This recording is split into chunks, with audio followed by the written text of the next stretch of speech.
Hello sir. हाँ बोलिए, बताइए। एगो खबर सुन रहे हैं, भागलपुर में तिलका मांझी यूनिवर्सिटी है, तिलका मांझी भागलपुर यूनिवर्सिटी। अच्छा, हाँ तो हाँ उसमें है। यूजीसी का लेकर बहुत बड़ा बवाल हो चल रहा था। हाँ हाँ, दरअसल जानते हैं क्या हाँ हुआ उसमें। हाँ हाँ मतलब इसको आप डिटेल से समझना चाहते हैं। हाँ हाँ हाँ हाँ। दोस्तों, सबसे पहले तो आप सभी लोगों को नमस्कार। मैं कृष्णाकांत। अभी आप सब देख ही रहे हैं, हमारे जो चैनल पर नमस्कार। वीडियो नहीं जाने का कारण है, मुख्य कारण यही है। हम्म। झोपड़ी देख रहे हैं, पाइप देख रहे हैं, यानी कि सिंचाई चल रही है। तो भाई साहब का यह कहना है कि जो तिलका मांझी भागलपुर यूनिवर्सिटी है, उसमें बहुत बड़ा बवाल चल रहा है। मतलब बवाल चल रहा है, एकदम कांड हो गया समझ लीजिए। तो दरअसल कांड ये हो गया है भैया जी कि आपको बता रहे हैं हम कि 13 जनवरी 2026 को जो सुप्रीम कोर्ट के द्वारा यूजीसी कानून लाया गया था, तो उस कानून जैसे ही आया, उस कानून को जैसे ही लागू किया गया, उसका विरोध किया गया। अब विरोध क्यों किया गया? क्योंकि यूजीसी कानून में एक ऐसा नियम था, नियम यह था कि यूजीसी को निर्देश जारी किया गया कि आप अपने अंतर्गत जितने भी यूनिवर्सिटी हैं, उन सभी यूनिवर्सिटी को ये निर्देश दीजिए कि आप अपने अंतर जितने भी कॉलेज हैं, उन सभी कॉलेज को निर्देश दीजिए कि 5 ऐसे फैकल्टी कमेटी बनाया जाए, जिसमें इस बात का ध्यान रखा जाए कि एससी एसटी, ओबीसी, महिला, दिव्यांगजन, इन सभी के लिए समानता का अधिकार मिले। इन सभी को जाति सूचक शब्द का प्रयोग ना इनके लिए कोई करे, मतलब उनकी निगरानी किया जाए। और ये जो 5 फैकल्टी कमेटी रहेगी, वो इस बात का ध्यान रखेगी कि कहीं एससी एसटी, ओबीसी, महिला, दिव्यांगजन, इन सभी के लिए कोई जाति सूचक शब्द या फिर अपमानजनक शब्द का प्रयोग तो नहीं कर रहा है, मतलब वो ध्यान रखेगा। अब यहाँ पर आप देखिए, तो अगर एससी एसटी के लिए कोई जाति सूचक शब्द का प्रयोग करेगा, तो सीधे वो कंप्लेन करेगा। अब एससी एसटी के लिए जाति सूचक शब्द का प्रयोग करेगा कौन? अब उनका मानना है कि स्वर्ण ही करेगा, स्वर्ण लोग ही करेगा। तो एससी एसटी के लिए कोई जाति सूचक शब्द का प्रयोग करेगा तो सीधे कंप्लेन करेगा, क्योंकि कॉलेज में कमेटी बनी है। लेकिन यहाँ पर ध्यान दीजिए, तो स्वर्ण वर्ग के लिए कुछ नहीं किया गया। अगर स्वर्ण वर्ग के लिए अगर कोई जाति सूचक शब्द का प्रयोग करेगा तो कहाँ जाएंगे? उनके लिए अगर कोई आपत्तिजनक शब्द का प्रयोग करेगा, कोई गाली गलौज करेगा, तो कहाँ जाएंगे? जी, बात सही बोल रहे हैं। इसीलिए इसका विरोध किया गया। और इसका विरोध हमने भी किया है। हम भी, हमारा यूट्यूब चैनल है VIP कृष्णाकांत, आप उस पर जाकर देख सकते हैं। हमारे चैनल, हाँ, हमारे चैनल पर जाकर देखिए। हमने भी यूजीसी कानून का विरोध किया, घनघोर विरोध किया। और हमारे जैसे और से एक धर्मराज प्रसाद जी हैं, वो भी इसका विरोध किए थे। और 16-17 दिन की गहन तपस्या के बाद में इस कानून को सुप्रीम कोर्ट के द्वारा वापस लिया गया। अब जब वापस लेने का मतलब क्या हुआ कि यह कानून किसी भी कॉलेज में नहीं लागू होगा। सबसे पहले आपको बता दें कि यूजीसी क्या होता है। क्या होता है? यूजीसी जो है, हमारे देश में जितने भी यूनिवर्सिटी हैं, उन सभी यूनिवर्सिटी को कंट्रोल यूजीसी करता है, पूरा भारत का। हाँ, मतलब यूनिवर्सिटी ग्रांट कमीशन होता है, ठीक है। वो सभी जितने भी हमारे देश में यूनिवर्सिटी है, उन सभी को कंट्रोल यूजीसी करता है। और अलग अलग यूनिवर्सिटी के अंदर बहुत सारे कॉलेज होते हैं। अब बहुत सारे जो कॉलेज होते हैं, तो जैसे कि सुप्रीम कोर्ट के द्वारा जिस तरीके से 13 जनवरी 2026 को लागू किया गया यूजीसी कानून, अब घनघोर विरोध करने के बाद में वो जब 29 जनवरी 2026 को वापस लिया गया, तो इसका मतलब क्या है? सुप्रीम कोर्ट का डिसीजन है कि ये कानून किसी भी कॉलेज में लागू नहीं होना चाहिए, नहीं होना चाहिए। लेकिन इसके बावजूद तिलका मांझी भागलपुर यूनिवर्सिटी जो है, उनके जो कर्ता धर्ता हैं, वो निर्देश जारी करते हैं कि मतलब उनके अंदर जितने भी कॉलेज हैं, उन सभी को निर्देश जारी करते हैं कि हर कॉलेज में 5 ऐसे फैकल्टी कमेटी बनाइए, जिसमें इस बात का ध्यान रखा जाए। मतलब कि यूजीसी कानून में जो नियम आपको पहले बताए कि सभी एससी एसटी, ओबीसी, महिला, दिव्यांगजन, इन सभी के लिए कभी कोई जाति सूचक शब्द का प्रयोग न हो, इन सभी को समानता का अधिकार मिले, इसके लिए 5 फैकल्टी कमेटी बनाइए। बात सही बोल रहे हैं। अब ये जो फैकल्टी कमेटी बनेगी, तो सुप्रीम कोर्ट का डिसीजन है भैया कि नहीं लागू होना चाहिए। तो क्या आप सुप्रीम कोर्ट से ऊपर हैं? आपने सुप्रीम कोर्ट की जो डिसीजन है, उसका आपने अवहेलना किया, तो क्या आप सुप्रीम कोर्ट के डिसीजन को नहीं मानेंगे? इसी कारण से वहां पर बवाल चल रहा है। और हम कहते हैं कैसी समानता, कैसी समानता भाई? एक -40% आता है, आपको खबर है, मालूम है? हाँ, कुछ दिन सुने हैं, यूट्यूब के माध्यम से आया था। -40% आता है, वो भाई नीट क्वालिफाई कर जाता है। हाँ, ये तो गलत है। सबसे पहले आपको बताया दर्शकों, आप ही के माध्यम से हाँ, हमने भी इस पर बनाया है वीडियो। तो हम दर्शकों को भी बता दें कि -40% आने के बाद वो नीट क्वालिफाई कर जाता है। और इसका जो 50 से भी ऊपर आता है परसेंटाइल, वो क्वालिफाई से वंचित रह जाता है। एक कैसी समानता और अधिकार की बात करते हैं, कैसा अधिकार? सबसे पहले आपको बता दें कि जो नीट क्वालिफाई करता है वो लीवर हार्ट किडनी का एक्सपर्ट बनता है। अब -40% आया है।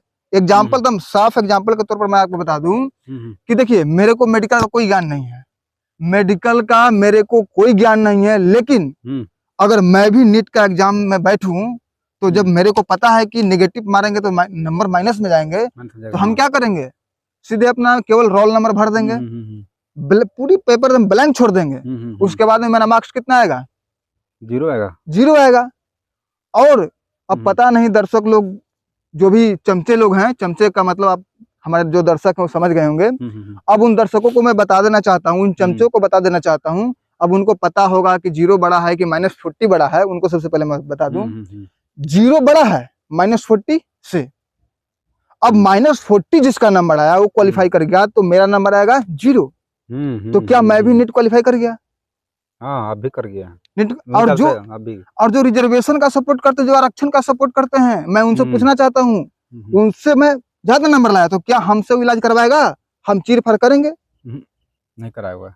और जो भी रिजर्वेशन का सपोर्टर करते हैं, जो भी आरक्षण का सपोर्ट करते हैं, मैं उनसे पूछना चाहता हूँ कि उन जैसे डॉक्टरों से क्या आप इलाज करवाएंगे जिसका कि नीट में -40 नंबर आता है, -40% आता है?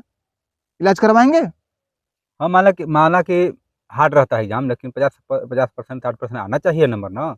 अब -40 आप समझ रहे हैं हमारा देश कितना धरातल में जा रहा है। बताइए, मैट्रिक एग्जाम में 30 नंबर लाते हैं, कम से कम लाना पड़ता है तब पास करते हैं। हाँ, रिजर्वेशन कोटा है ना, उसको -40 आया, -40% आया और क्वालिफाई कर गया। अब बताइए, ऐसे ऐसे जब हमारे देश में डॉक्टर बनेंगे और जो पद को संभालेंगे तो हमारा देश कहाँ जाएगा? देश तो खत्म हो जाएगा कुछ दिन। सबसे पहले मैं आपको बता दूं भैया, जो लोग आप समझ रहे होंगे कि मैं स्वर्ण जाति से हूँ, सबसे पहले तो आपको बता दूं कि मैं कोई स्वर्ण जाति से नहीं हूँ। मैं एक ओबीसी कैटेगरी से आता हूँ, लेकिन फिर भी मैं आरक्षण का विरोध करता हूँ। क्यों करता हूँ? क्योंकि आरक्षण के कारण हमारे देश की प्रतिभा पलायन कर जा रही है। आप खुद सोचिए, जिसका कि -40% आता है वो क्वालिफाई कर जाता है, और मान के चलिए कि जिसका अगर 50+ भी परसेंटाइल आता है, अगर वो क्वालिफाई से वंचित रह जाएगा तो क्या करेगा यहाँ रहकर? वो विदेश चला जाएगा। वहां पर उसकी मांग है ना जी। अमेरिका क्यों आ गया है? आपको बता दूं कि अमेरिका क्यों आ गया है। अमेरिका शुरुआती जो मतलब 50-60 दशक के 50 से 50-60 दशक में, मतलब 1960 50-60 की बात कर रहा हूं मैं, उस समय अमेरिका जो थे, अमेरिका में प्रावधान लागू हो गया था। एक मिनट कॉल आ गया, रुक जाइए 1 मिनट। हाँ, तो क्या पर था मैं? हाँ, अमेरिका क्यों आ गया है? 50-60 दशक में अमेरिका, आपको बता दूं कि अमेरिका में एक नियम था कि कोई भी व्यक्ति जो योग्य है उसका हमारे अंदर स्वागत है, हमारे देश में स्वागत है। किसी भी जाति, किसी भी धर्म से हो, जो योग्यता है, जिसके पास योग्यता है वो हमारे देश में आइए। तो वहां पर योग्यता की पूछ हुई, ना कि वहां पर आरक्षण है। बात सही बोल रहे हैं। और आरक्षण अगर हम सोचिए, आप खुद सोचिए जी, कि जिसका 30 नंबर आता है वो जॉब कर लेता है, जिसका 70 नंबर आता है वो भी जॉब नहीं ले पाता है। ये बात तो एकदम सही बोल रहे हैं, 100% सही बोल रहे हैं। तो एक 30 नंबर का बुद्धि और एक 70 नंबर का बुद्धि, दोनों के बुद्धि में आकाश जमीन का फर्क है ना जी। लेकिन नौकरी लग जाता है 30 नंबर वाला का। वही बात कर रहे हैं ना कि हमारा देश धरातल में क्यों जा रहा है। और यही लोग क्या कहेंगे, यही लोग क्या कहते हैं कि हमारा देश तरक्की नहीं कर रहा। अरे कैसे तरक्की करेगा भाई? आप योग्य व्यक्ति को यहाँ पर पद वो दे ही नहीं रहे हो उसको। 30 नंबर वाला के ले रहा है, 70 नंबर के फेल कर दे रहा है। तो कैसे होगा तरक्की? आप उसको पद दे ही नहीं रहे हो तो क्या करेगा यहाँ पर रह करके? बात बिल्कुल सही बोले आप। और आपको बता दूं कि जब मैं वीडियो बनाता हूँ इसके आरक्षण के विरोध में, तो बहुत सारे कमेंट भी आते हैं कि सर पहले जाति को खत्म करो, उसके बाद आरक्षण खत्म करने की बात करना है। तो मैं इस वीडियो के माध्यम से उन सभी लोगों को बता देना चाहता हूँ, सभी SC ST के जो भी लोग हैं, जो आरक्षण लेते हैं किसी भी रूप में, मैं उनसे कह देना चाहता हूँ, यकीन मानिए अगर सबसे पहले आप इस जाति के खिलाफ कोर्ट जाइए और कोर्ट में जाकर कहिए कि हम जातवात नहीं मानते हैं, हम सीधे हमारा जात नहीं है। सबसे पहले आप वहां पर जाइए कि हम कोई जाति सर्टिफिकेट नहीं लेंगे। तुम अपने आप को पहले जात खत्म करो ना। तुम ही यार सबसे पहले जाते हो जाति सर्टिफिकेट बनाते हो कि इस जाति के हमें हमें आरक्षण चाहिए। तो जाति में तो तुम खुद बंटना चाहते हो यार। तुम खुद कह रहे हो कि हम इस जाति के हैं, हम नीच हैं, हम गरीब हैं, हमको राशन चाहिए, हमको राशन चाहिए, हमको आरक्षण चाहिए।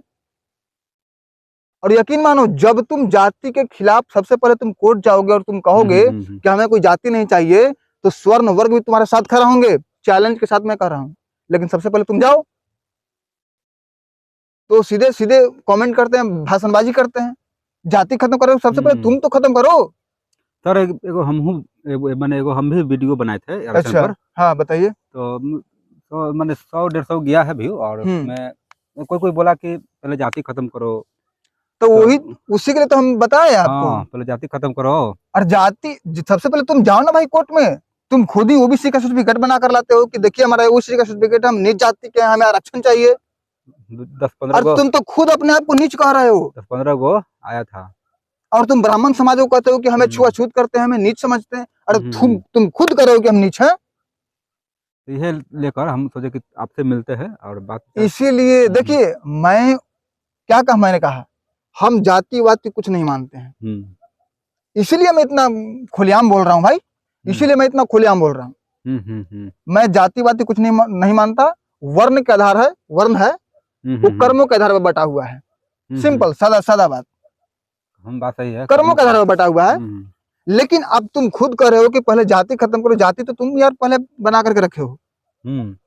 जाति सर्टिफिकेट बनाते हो, ओबीसी सर्टिफिकेट बनाते हो। मान लिया जाए कि जूता सीता है रैदास, तब सीने के काम रैदास हो गया, तीसरे चमार बन गया ये ना। नहीं जी, कर्म के आधार पर है बैठा हुआ है। पर लोग बोल दिया कि हाँ कर्मों के आधार पर है, फला जाति के हैं। अब उस मैटर में देखिए दूध बेचता है तो दुग्वाला हो गया, याद हो। देखिए उस मैटर में नहीं घुसना चाहते हैं हम। वो अलग, वो देखिए इस पर हम बात करेंगे फिर बाद में। लेकिन सबसे पहले यहाँ पर आपको समझ में आया जो तिलका मांझी भागलपुर यूनिवर्सिटी में जो कांड हुआ, जो बवाल मच रहा है, क्यों मच रहा है?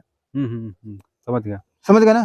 तो दोस्तों आपको क्या समझ में आया कमेंट करके बताइए। और जी जो मैंने गलत बोला, जहां पर गलत बोला और हमारी बात अगर आपको तकलीफ दे रही है, तो मैं आपसे पूछना चाहता हूं कि क्या आपका अगर सीरियस तबीयत खराब होगा तो क्या आप उस जो -40% आता है और नॉट क्वालिफाई करता है, उन जैसे डॉक्टरों से आप इलाज करवाएंगे? कमेंट के माध्यम से यस और नो में जवाब दीजिएगा, फालतू जवाब नहीं। और दोस्तों जो हमारे वीडियो को देख रहे हैं, ये जरूर प्लीज अपने हमारे कमेंट बॉक्स में लिख कर बताएं कि आप कहां से देख रहे हैं, ताकि मालूम चले कि हमारे वीडियो कहां के लोग देख रहे हैं। तो फिर मिलते हैं ऐसे ही एक नए वीडियो में। तब तक के लिए जय हिंद, जय भारत।